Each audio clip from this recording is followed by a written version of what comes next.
I am woman. Hear me roar. What? No, it's what does Mordo want with rings? That's a good quote. That's a good quote. You know, I think I'm looking at the IMDb. I think that's Billy Boyd and Dominic Monaghan okay, are I the was two gonna orcs. ask if you knew right out the gate, because I didn't. As soon as Billy Boyd talked as the orc, I went, "Come the that's Merry and Pippin." And then I remembered how low Dominic Monaghan's voice is now. That of course they're gonna make him that orc. So yeah, Alex didn't believe me while we were watching it. I was like, no, it's them. I put money on it, and I was totally right.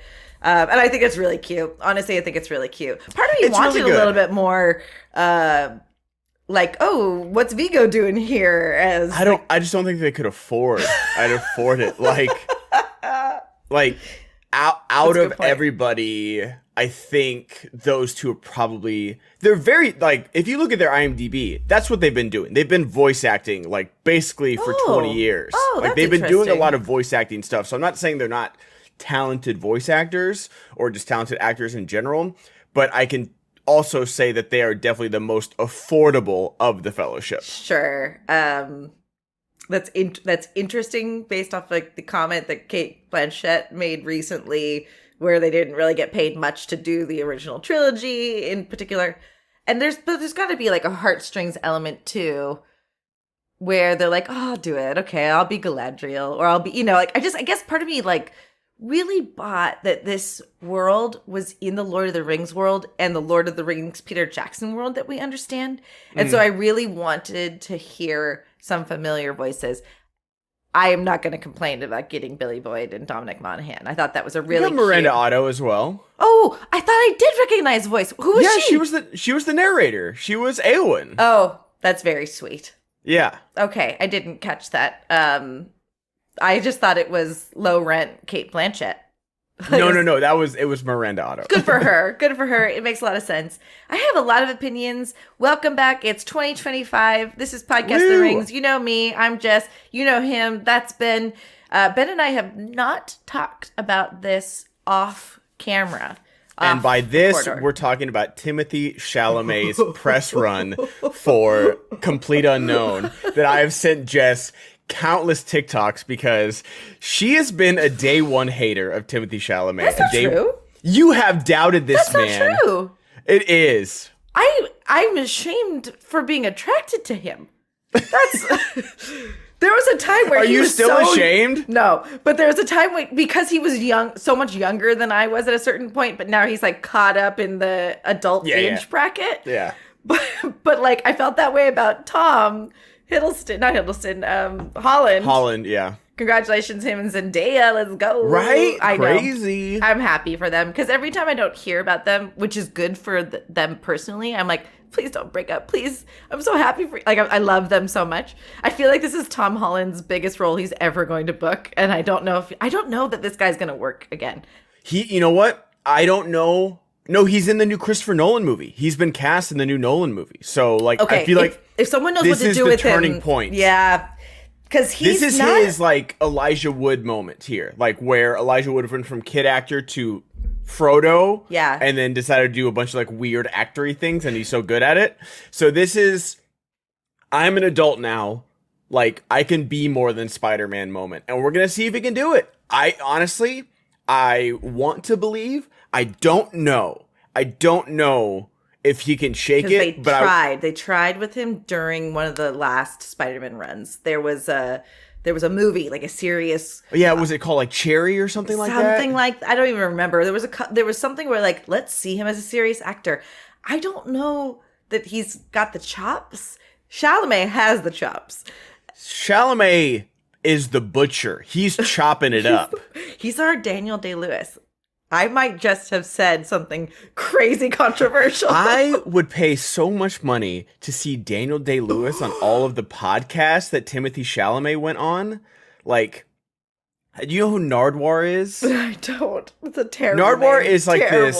this like, he interviews bands and stuff like that. Okay. And so he interviewed Timothée Chalamet for the Bob Dylan movie, and he's just like this goofy little white guy, and all the hip hop artists love him. Like he goes because he can he knows what he's saying, and he knows what he's saying, and he does like the craziest research. He'll be like, Lil Nas X, your 8th grade science teacher used to say that you loved chocolate cake, and they'd be like, what the hell did you just say? Like. It's I think I would not want to talk to this person. After this, everybody go look up Nardwuar clips on TikTok. They're the best thing ever of how like all the hip hop artists react to this guy just like digging into the like nothing like insidious or anything, but just like the most random things. No, that's great. It's great. But him, and then the best part about Timothée Chalamet is anytime they talked about money, he'd be like, no, it's okay. Dune did really good. Like that was just like his. Oh, is this the guy who was telling him to buy the records? The records. He's like, oh no, it's okay. Dune did good. I love that he's just like laying it out. Like, what else is he gonna say? You know? Right. No, I was ashamed to love Timothy because he was young, so much younger than me. And he also has like the same mousy quality that like the guy who broke my heart 5 years ago has, kind of. So I was like, don't do this, Jessica. Don't do this to yourself. But also he has Tom Holland's. These guys are babyface guys, but I think Timothy is coming into his own as an adult. So good for him. You brought up a good point. Just one more thing about Chalamet, that he had all the girls in love with him, and then he's done a couple really smart things to be like, no, I'm also a bros bro. Yeah. And one of them was talking about, what was it, Call of Duty or COD? Like he like cold called something on COD. He used to mod controllers where like, and this is the most niche Call of Duty thing, is that there was a gun in Call of Duty Modern Warfare 2 where it was just like insanely powerful, but it was a single shot gun. But if you modded your controller, it would go full auto and you would just destroy the entire game. And he sold like 5 modded controllers, and just like any millennial like me, just like something got scratched in my brain, and I was like, oh, this guy's the real deal. And then he did the NFL thing. Oh yeah, it was college game day, where he's just like listing off like, oh, this guy from, and he's not talking about like Alabama or Georgia. He's like, oh, South Dakota, Mississippi University. This guy's gone. The third 36 draft person. Yeah, it's like what, just, and he got every single prediction right, and everyone's like, okay, this like and he's dating Kylie Jenner, and he's in like 2 of the biggest blockbusters, and he's gonna be nominated for an Oscar for the Bob Dylan thing. I haven't seen it yet, but I hear it's good. When was it released?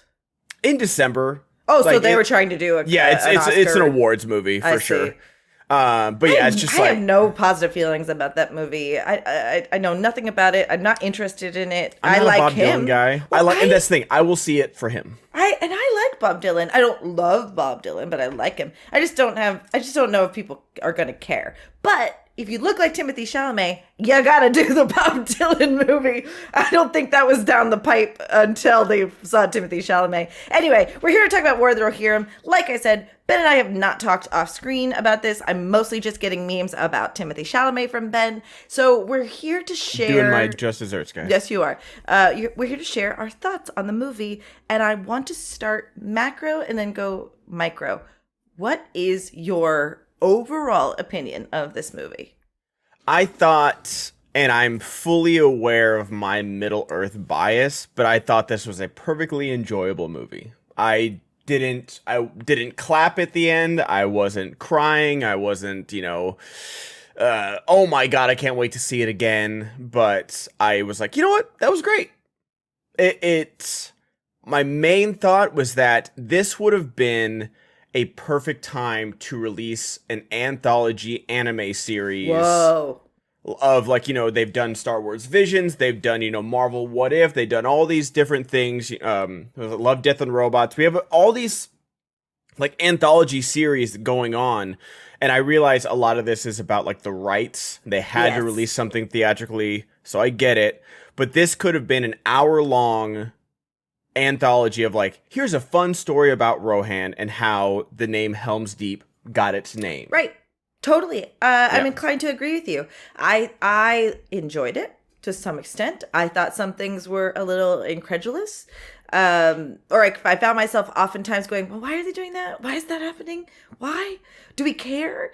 And the siege tower, I was like, what, guys? I don't want to be one of those YouTube bro. Well, this isn't like the AR-15 has 35 bullets and they fired 37. This movie's an F. Like, I don't want to be that guy. But when a tiny wooden bridge gets like flung across, lighted on fire.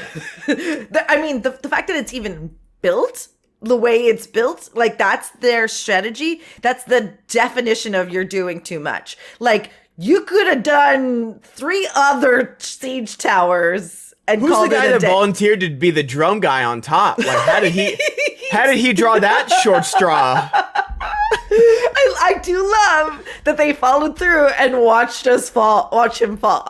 Yeah, like they didn't cut away. We're gonna be like, this guy deserves, like, they wanted him to be the metal guitar guy from Mad Max, but it seemed like, oh man, seems like someone drew the short end of the stick over there. He really did, or maybe he just didn't know. I don't think he knew. It read to me like he didn't know.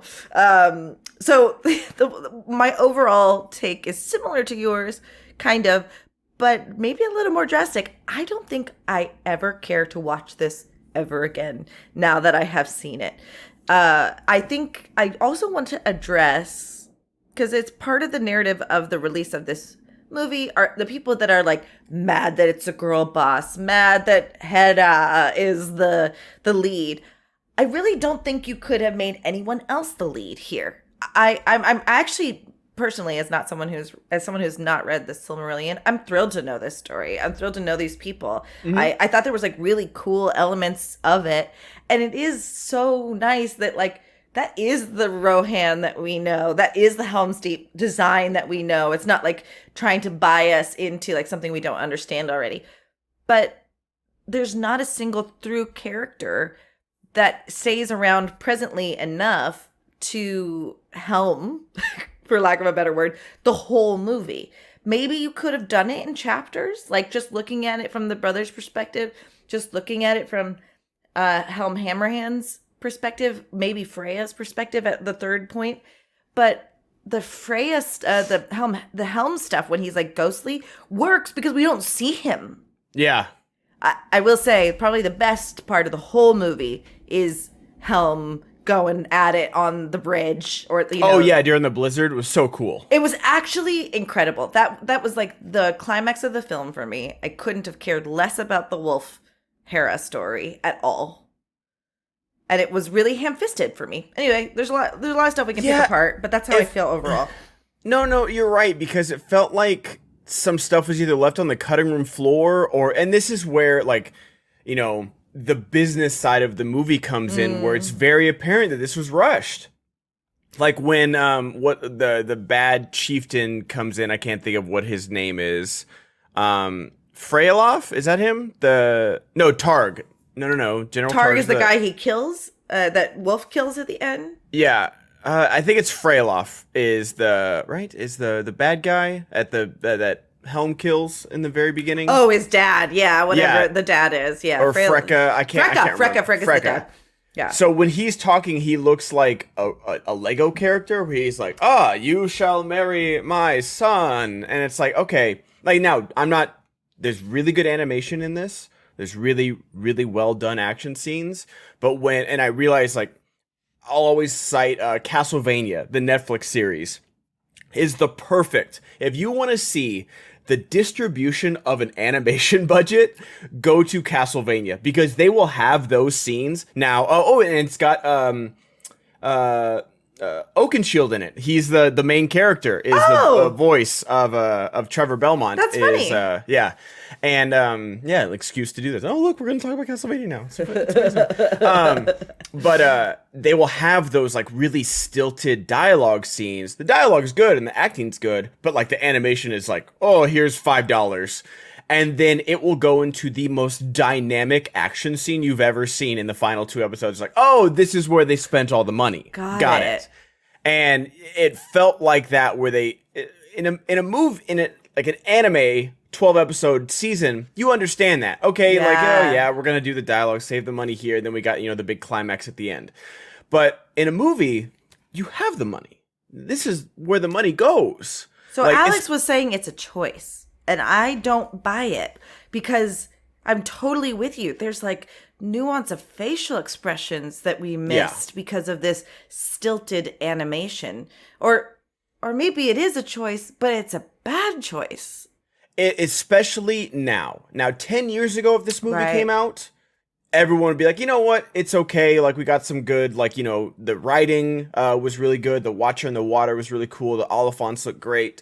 But now, when you have Demon Slayer being the highest grossing animated movie of all time, you have, Solo Leveling. Like, you have all these big anime movies that are mainstream coming to theaters and being played on IMAX, blowing things out of the water. Like, it's insane. You can't do this. Anime now has leveled up its game, and you have to stay with the playing field. You have to evolve with it. Yeah, because I couldn't help but think about Cowboy Bebop, how I know exactly how all those characters are feeling the entire time. Yeah. And that there was moments where there was a couple beats that were left on too long, or reactions were a little slow. Like, they needed a little more swifter editing, strangely. Yeah, there was right? There was some awkward pauses here and there. Okay, I'm so glad you agree with me, because I was like, and reaction. Okay, there it is. Like, it just felt like there was like this half a beat like misstep on things. And then it was, where's this momentary shock that Hera should be experiencing or whatever. And now we can like take a step back, appreciate just that this stuff is hand drawn and it's beautiful, and they're not usually using digital fill-ins and all that. I'm sure that's the case, and it's beautiful in some ways. But yeah, it felt like corner cutting, and it's disappointing to learn that. I will say this too, just like from going back to like Hera being the protagonist, she's not interesting enough, honestly. I didn't care about her. I wasn't how else do I put this? We were told everything about her. We weren't really shown. Like, she starts off, feeding this is like, she throws like this, like, how big is those eagles, man? Like, we've seen big eagles before. These are like monstrous eagles. No, it's actually so cool. I thought the eagle stuff great. Was very cool. But she gives him like a chicken tender, and it's like this. It's like this big. Why would the eagle even go for that? Right, the eagle would have like. If I was the eagle and I realized they're smart, intelligent beings, I would have just taken her horse or something like that. Like, oh, thanks. Yeah, it was that. I mean, it works, and I clocked the Deus Ex eagle thing happening, and it was, it needed to happen. And I don't know that eagles necessarily work like that. I don't think eagles came into play in the actual Silmarillion story itself. I don't think so. Well, this was still Third Age, though, right? Because it's still like 100. It says 138 years ago. The eagles are a thing. Oh, I know, but like, it wasn't, thousands and thousands of years ago. No, but they're big AF for sure. They're big. Also, babies. Rohan. Okay. 140 years ago, Oliphants tore down your wooden walls of Edoras within like 10 seconds. Maybe you hire some stonemasons and fortify that just a little bit. Because, like, I don't know, man. I've been reading or, listening to the Game of Thrones audiobook. We're watching Game of Thrones for the Patreon. Minas Tirith is what it is. Right. Like, the most impenetrable castle, literally, like, with all the levels. I don't want every time you get attacked, you shouldn't have to travel cross-country to your safe bunker when your capital city is just like exposed, practically. We got like a picket fence on a hill. Like, it looks nice, but you gotta do a little better. Maybe it is all ego. That whole thing is ego, and they're just like, we don't care. Well, you think the ego would reset with the line of kings, like Helm. They did a good job, and I like that aspect of it. Brian Cox, in his 80s, still giving it 100% with Helm Hammerhand, an amazing performance. Totally. But like, you think once the line of kings would reset, and especially with how he got the crown. I know we're jumping all over the plot where just like the eagle delivers him the crown. It's like, oh, this fits nice. Thank you. Like, without a second thought. Or were they cousins? They were cousins. Okay. Because they just passed over the line of succession. But real it's fast. Funny, right? The irony. Yeah, Brian Cox. Yeah. That is, well, I don't think there was an heir. So I think that was... She was the heir. But, okay, so this She's a woman? This is to your point. They didn't do a good enough job letting us understand that Hera doesn't even want to be royalty, doesn't want to be in charge. Because her arc is building her toward being in charge, and then she just sloughs it off. So it feels really unsatisfactory.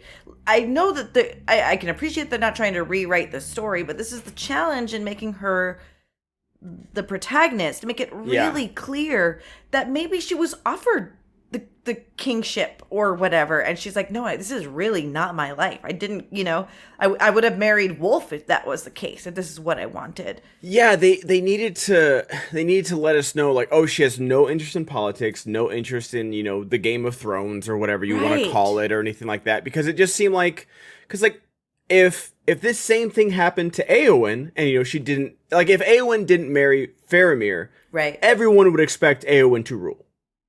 I think you're right. I think you're right about that. I think I realized, like, what's his name? Carl Urban. Éomer. Oh, is he would have been king. He's the older rightfully. brother, and like they're related, so he's still gonna rule. But like, if Éomer died in the Battle of Pelennor Fields or on, in front of Gates of Mordor, she's gonna rule, and no one would question it. I think that's he literally says it to her. He's like, rule our people, and until like the dying days, if the battle should go ill. He tells Éowyn to do that. Nice pull, and so, dude. And like, so that's she's literally an Éowyn stand-in. I know. Like a predecessor to Éowyn, and so you needed, when the guy shows up with the crown, I understand you need that symbol to lead people into battle. You need to unify the people. I thought that was clever. I really did. It was think good. That was clever. Yeah. And, they're at Dunharrow just chilling. Like, man, stop overlooking that cliff so casually. Stop it. You're making me nervous. They could have also just like slung a couple arrows that way. I don't know what. They were just sitting there, man, watching this happen and play out. But it was just like, you needed to give the audience a reason of why she didn't want to be the queen, instead of like a throwaway line as she's riding off screen. She's always wild. Yeah, it didn't work for me. I understand why they did it, just because she wasn't the line of kings. I get that.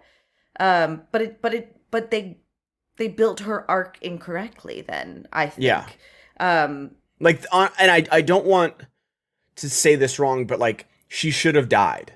She should have died fighting Wolf or something like that, because I would have accepted that. Okay, like, that's why she wasn't named queen. Canceled. Canceled. Kill no. The girl boss. Oh, so I'm not woken up for this SJW podcast.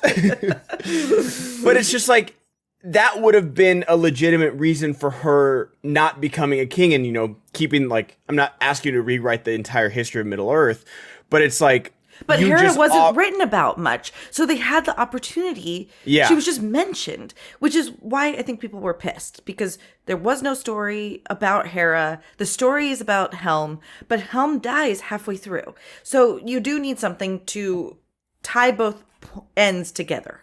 Yeah. I get it. I don't criticize them for using Hera as the through line. But because there isn't much written about her, you do have a little bit more liberty to give us something dramatic. There was some great foreshadowing with Hera and Wolf fighting and her giving him the cut on his eye. Yeah.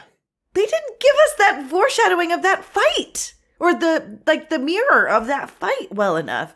Don't show it to us then. I know they fought at the end, but there wasn't enough, like, them fighting for... Yeah, maybe it's just because Wolf was just, like, bad. There was no redemptive factor about Wolf. And that's And it's like, I can't be too critical of that because I've been a staunch, like, Middle Earth is a very black and white place. Like, evil is evil. You know, I've talked about, like, the orcs and Rings of Power and how I feel about that.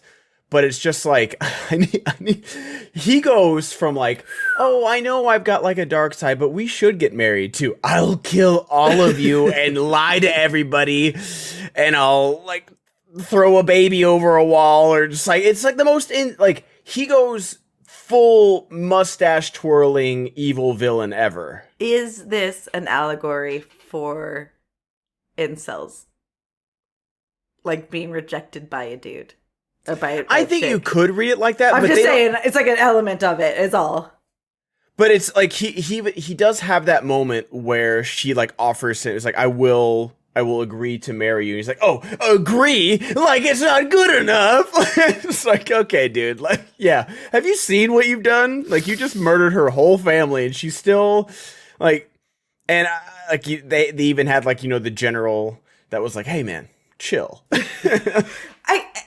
That guy looks like the head of the King's Guard, who they get rid of after. Oh yeah, what happened, man? I was waiting for him to do something great in season 1, and he never did, and then he's just not there in season 2. Yeah, well, they kick him out, right? And then he doesn't come back. He doesn't have like a comeuppance or anything like that. But that's what that guy Targus is. Sure. It looks like him. And Wolf is just not taking any advice from this guy who's like even offering temperance and caution and like, hey, you're gonna kill all these people. I don't care. And it's just because he was rejected and his daddy died, I guess. But also his dad was acting like a dick. Like, also, if it's one thing if your dad, if Helm would have like gotten on top of him, like ground and pound him and stuff like that, like when he's tapping out or something, that's one thing. Yeah. Your dad got one hitter quittered. Like, your dad's got a glass fucking jaw, dude. Like, that's a skill issue. For real. Like, that is a skill issue right there, man. And he's mad, like irresponsibly so. The two men, as quote unquote gentlemen, decide to fight. It's a choice that they made. It is a gentleman's duel. Yep. I don't think kill each other was on the table, but I would make the argument Helm didn't go in with the goal to kill Freka.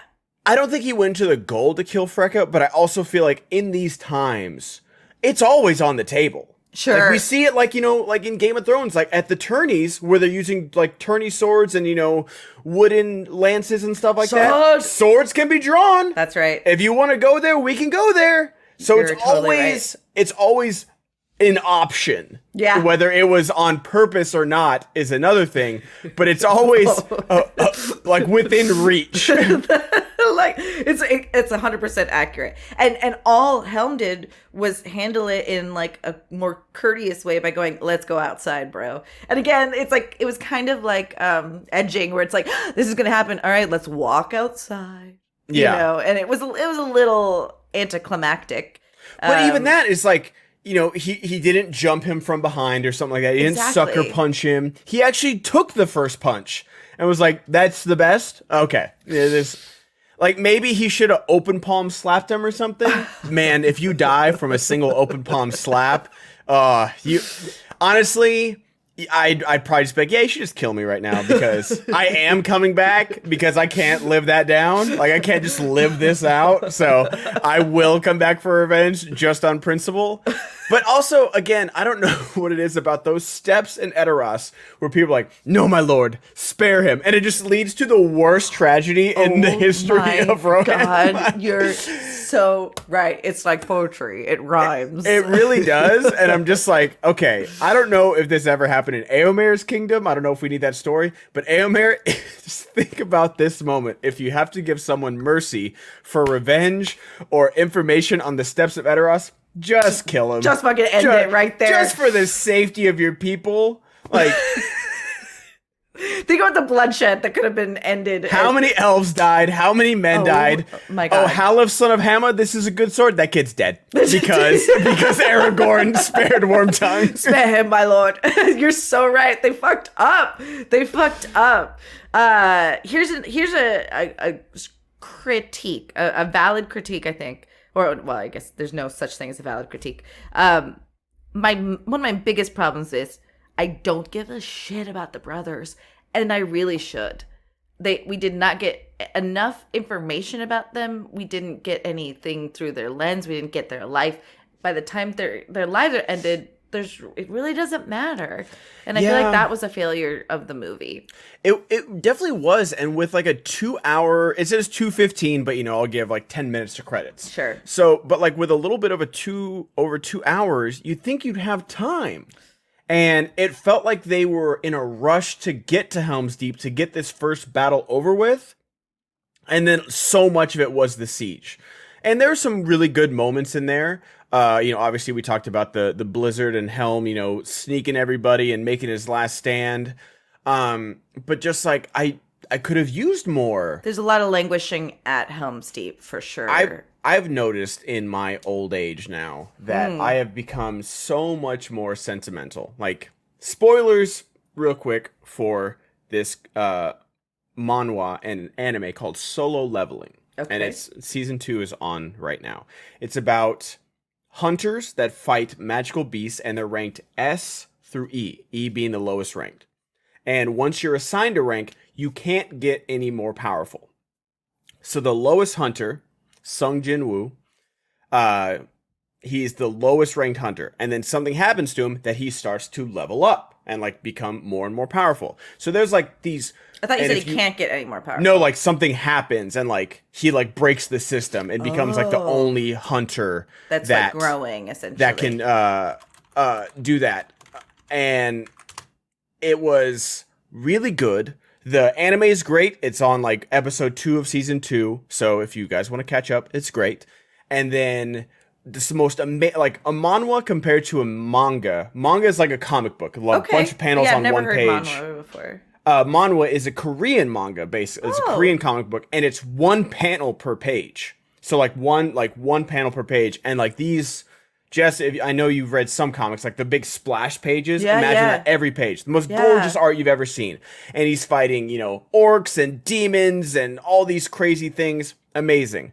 And he's got a love interest. And I swear to God, finished the manhwa, and I was like, oh man, I really liked it, but I wish we had more romance moments. And in the epilogue, like he gets to kind of redo everything, and he meets her. And then, like, he literally, like, says, like, okay, everyone look away. And he goes up and he gives her a kiss. And I swear, out of him fighting, like, dragons and demons and orcs, I was like, yeah, just kind of scrolling. I was like, oh, wow.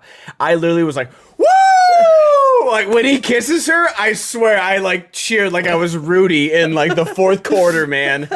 And so there's stuff like that where it's really, really great. And so I would have loved to know the brothers better. I would have loved to feel how Hera was supposed to feel when her brother gets his throat slit in front of the gate of Helm's Deep, because that's insane. It's actually insane. And understand. I mean, we sort of get it when Helm is pleading for his life in exchange for his son's. We sort of understand, but where is this family in the happy before this happens, right? And this is kind of to your point. They didn't show us. They note us on her. Yeah. Show us the dynamics of them in court before Freka fucking shows up. Yep. These brothers seem interesting. One's kind of like Artie, and I know they give us just enough to understand who they are. One is Boromir, one is Faramir. Like, you have the blueprint right there for us. Let us see it. Let us care. Let us see the Theoden in Helm or whatever. Just, if you're going to give us another female protagonist from Rohan, we've already seen the story. Do the story then again a little bit. Give us some things to hang our hat on. I don't even give a shit about the fucking cousin. He's like, get the fuck out of here, Fruity Loop, get out of here. We don't like you. And it's just because he hangs out with Hera, it doesn't want to trust him. I don't know. I'm sure it played out similarly. You couldn't 1v1 a rabid Oliphant skill issue, dog. Skill issue. Well, no, they kicked him out before. Oh, that's what the rat. Yeah, the zombie. Like he was disagreeing with Helm, and he kind of like made that as an excuse that he couldn't even protect Hera. So how can I take your counsel seriously? No, it's terrible. Yeah. So it's very unfortunate what happens. I'm gonna say this just from a vegetarian standpoint. I really hated watching what was happening to the Oliphants. Yo, I didn't know the Watcher in the Water was the throat goat, dude. Like- You said it better than I was gonna say it, because I didn't need to see that. I get it, and we all got it. Stop. Haktua Towers. At a certain point, we realized the Oliphant's not going to make it. It kept going, Jessica.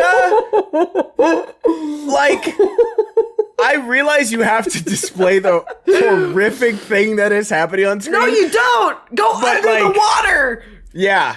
Like, as soon as he, like, put the head in his mouth, go underwater. We got it. But no, now. he was twisting and like it was.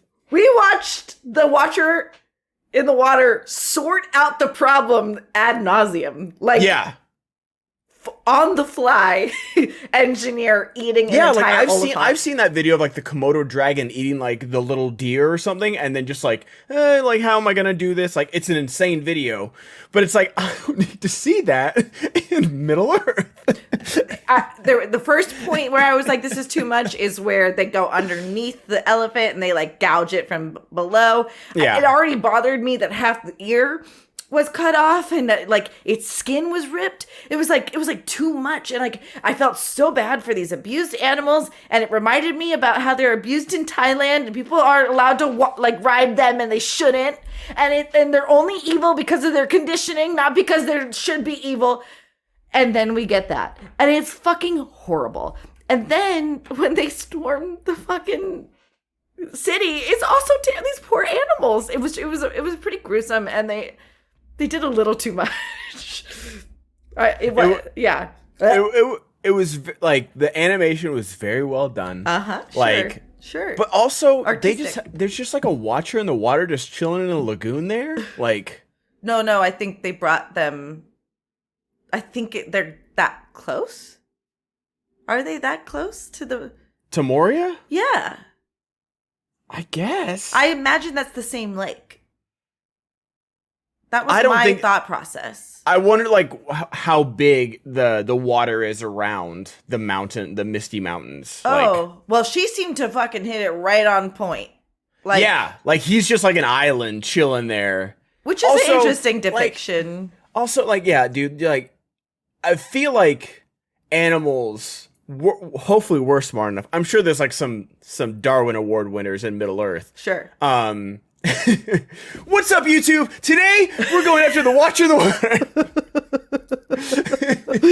I'm Jake Paul. Mr. Beast presents How Long Can You Live Next to the Watcher in the Water for $100,000? This is real life Squid Games, but not really. I promise this isn't dystopian as fuck right now. I swear I'm a good person.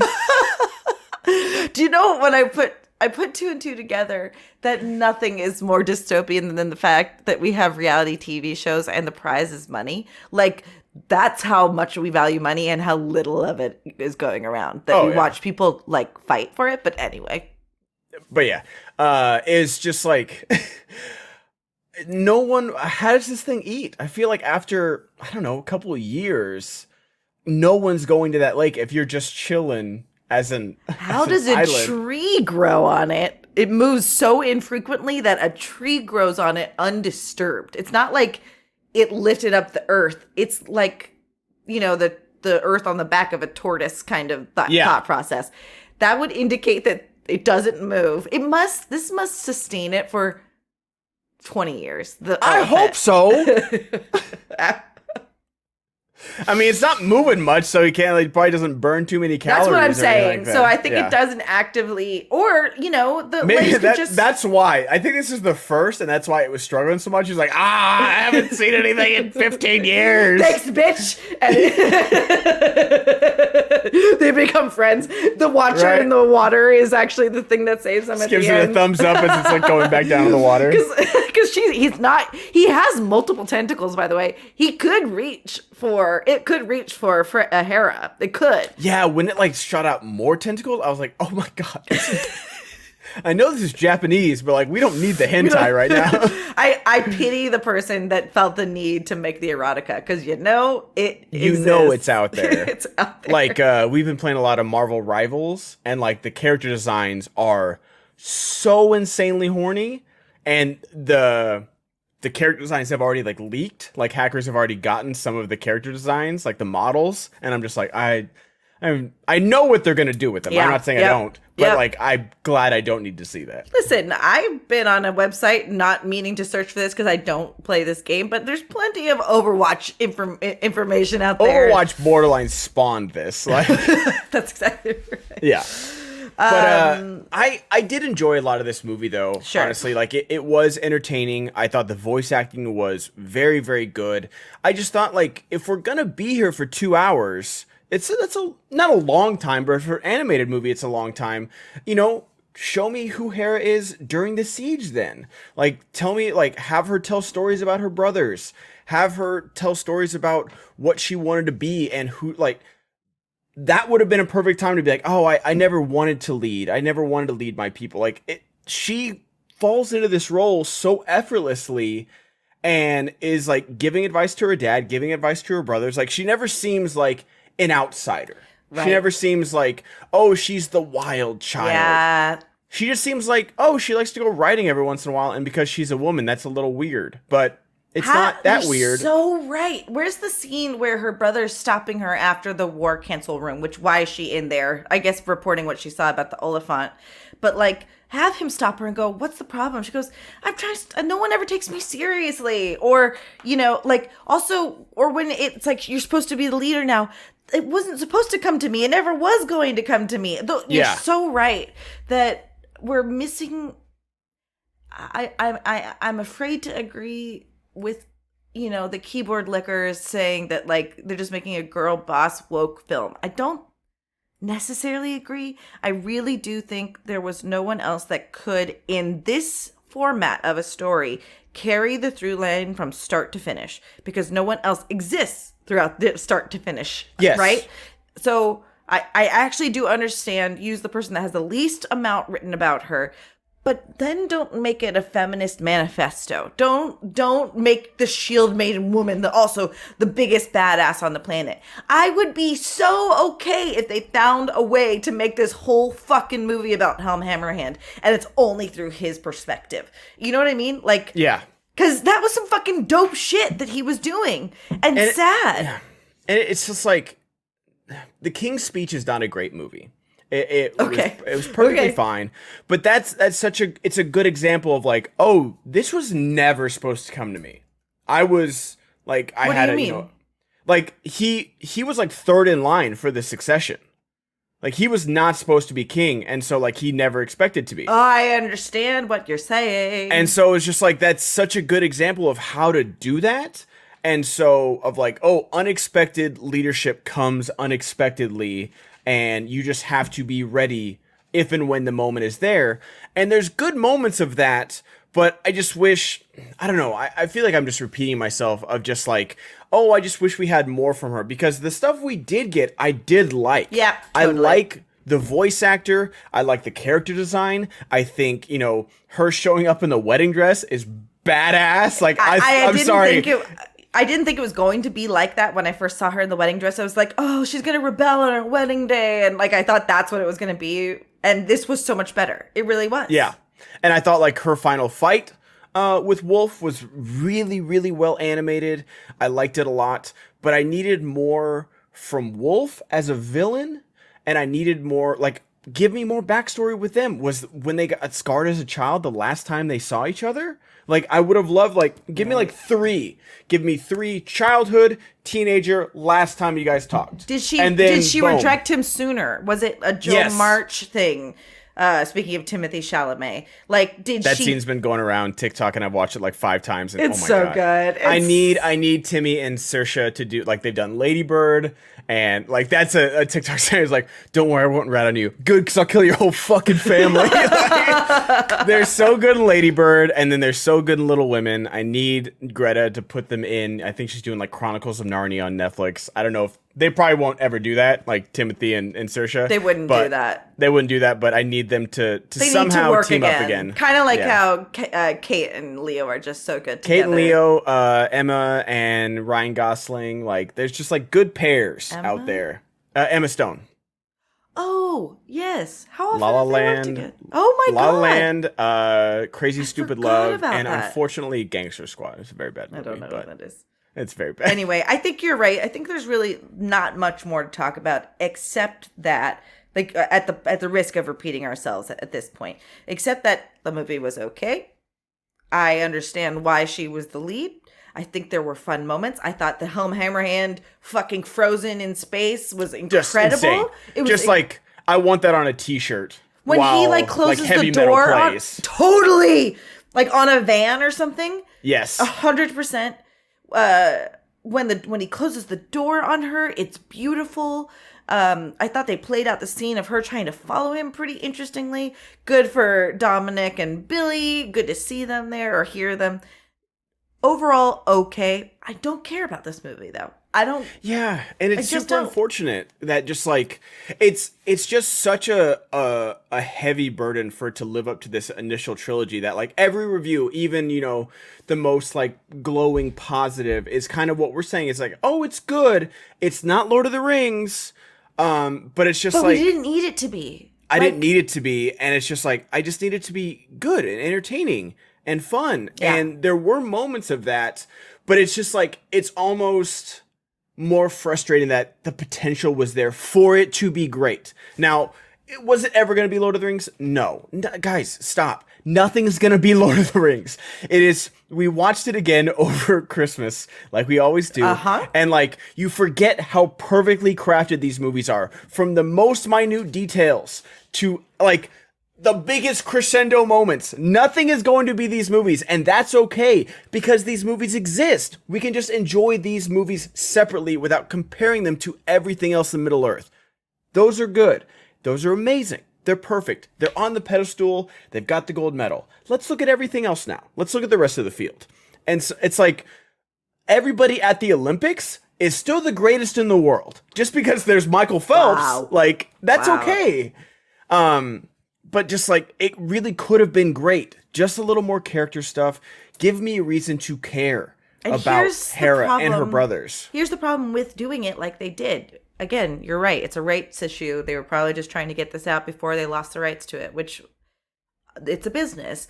Yep. But you just ruined the possibility of making something like this again in the future because it's not going to be a salient business proposition. Yep. Didn't make any money. So you have killed the potential of having some creativity about this, or an anthology, or having some future. And I really think they're going to fumble their legacy with the catching Gollum movies. I really do. I don't even know what that is. We haven't heard any news from it, but it's just like, yeah, that's the thing, is that we're going to look back on this when, granted, if I love being wrong when it comes to this stuff. You want to be good. I want it to be good. No one wants it to be good more than me. Literally nobody.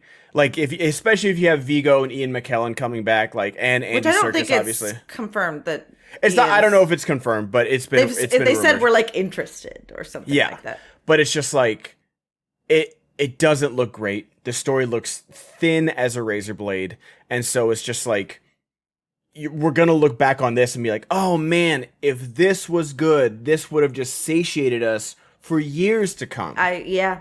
Or allowed and paved the road for like similar content to come out. Yeah. If every 4 years we got like an animated Elseworld, off-brand Lord of the Rings story like Middle Earth First Age. You know, I just saw a TikTok about the final battle of Morgoth versus, you know, the elves, and that it lasted for years, and the dragons came down, and the Balrogs, and like, you know, they rent mountains and they tore down the sky, and it's like, yeah, give us that. Give us that is like the perfect animated thing, because otherwise it's all going to be CGI anyways, so you might as well make it animated. And just like the suspension of disbelief is great, and that's what we're missing is this, is that you had the scene with the Watcher and the Oliphants and like going under. It's like, yeah, you can do that in anime because you're like, oh yeah, okay, it works. Because like when even in, you know, Return of the King, when they do that, it's one of the few graphics that doesn't hold up. That's well. Right. Is when she's like steering, and it's like a ride at Universal Studios. You're like, whoa! I'm on the Harry Potter ride. Where's that ride? Oh my gosh, that'd be insane. Wow. But yeah, you're totally right. Even make The Hunt for Gollum an animated film. I don't give a crap. Let it be good. Give it the chance that it deserves to be good. Let this come out 1 year later. Put out a fucking 5-minute teaser to keep the rights. I don't give a shit, but let it be good. And also don't chase the fad of, well, it's a female-led film. I couldn't care less, actually. Yeah. I can understand people's fatigue for that if it doesn't actually tell a unique story. This didn't tell me a unique story. It was okay, and that's about it. Folks, we're stoked to be back. It is 2025. Stoked. Ben and I have some fun things coming up. If you are a member of our Patreon, you already know that. We are in the middle of our Game of Thrones watch along. We're kind of at like a pace, except for over the holidays, of like releasing an episode every 2 weeks of our Game of Thrones watch along. That might increase depending on our interest and availability, but you can access that at $5 if you want. If you don't, you can just hit like and subscribe on this YouTube. Boom, baby. Let's go. That's the easiest thing you could do. Or if you're listening to us on podcast, you can just leave a 5-star, maybe 4-star review if I give you the ick, and let us know your thoughts. Dude, I had a really, really rough December, and I think it changed me. So I know I'm excited for you all to see the new Jessica. It's not that different, but it's a little different. And Ben, any resolutions you want to share with our friends? Anything? No. Okay, sick, dope, cool, great podcast partner. And all right, just do all the things. You can find all that information in the description of this episode. And until next time, may our paths lead us to the Watcher in the water, if you know what I'm saying. Ben's new resolution is looking for that throne. Go, go, go, go, go, go.